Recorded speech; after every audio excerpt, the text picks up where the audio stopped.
let's get to the heart of the matter, the sympathetic and the parasympathetic systems. These are two different systems, but they both work through these two-chain neurons. They're both automatic, and they're both motor systems that are targeting three different types of tissues: smooth muscle, cardiac muscle, and glands.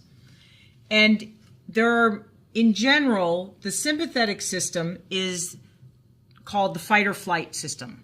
Fight or flight or bungee jump, as the case may be.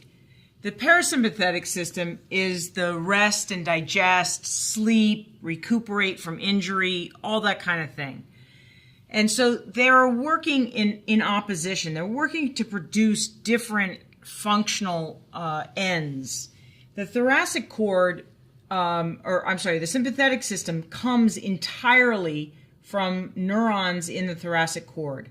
The parasympathetic system comes from two places: the cranium, so these are coming out through cranial nerves, and then also from the sacral cord.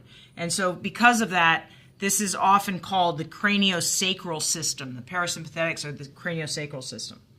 But let's take a few examples of how these two systems work in opposition. And the first example is the heart. So the parasympathetics innervate the heart, and they drive heart rate down. The sympathetics innervate the heart, and they drive heart rate up. Another example is in the eye.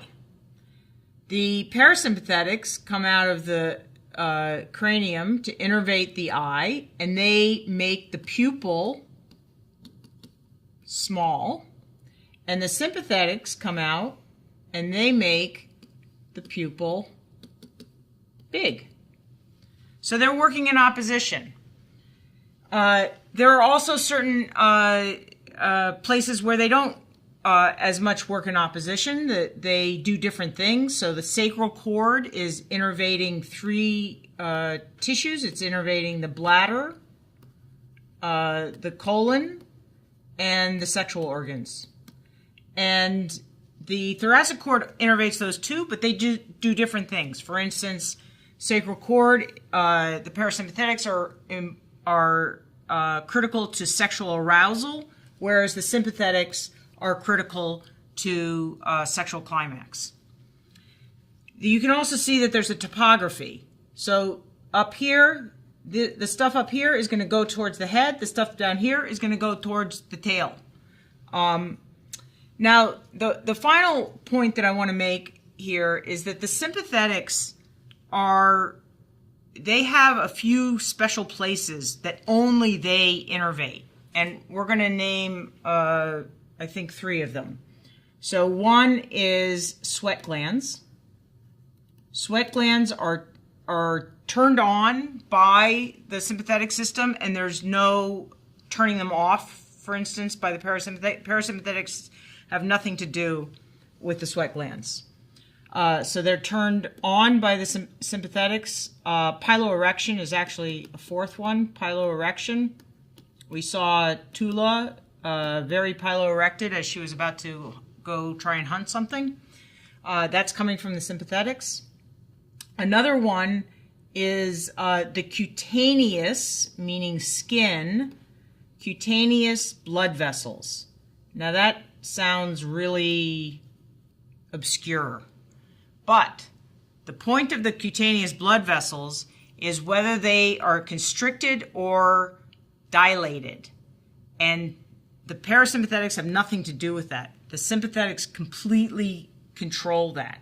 So for instance, as you're exercising, you build up heat, start sweating, and you also dilate your vessels to release heat into the environment. So this is only innervated by the sympathetic system.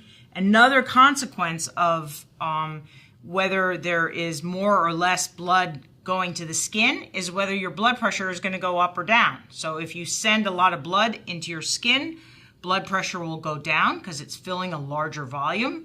And if you constrict your skin blood vessels, your blood pressure will go down. And that's a major way in which we control blood pressure, is through the cutaneous blood vessels, the state of the cutaneous blood vessels. The final tissue that is only innervated by the sympathetics that we're going to talk about is the adrenal medulla. And the adrenal medulla is the organ, the gland, that pumps out cortisol. And cortisol is a stress hormone. It's absolutely critical. This is lacking in people with Addison's disease, people such as John Fitzgerald Kennedy, our president from 1960 to 1963. And I was recently watching some historic footage of him, and it's remarkable how, knowing that he's got a bad case of Addison's, and there's not a particularly good case of Addison's to be had, but he was an ill man, and you can see it in the way he walks and the gingerly way in which he moves. And this is a very serious disease, and it comes from a lack of the output of the adrenal medulla.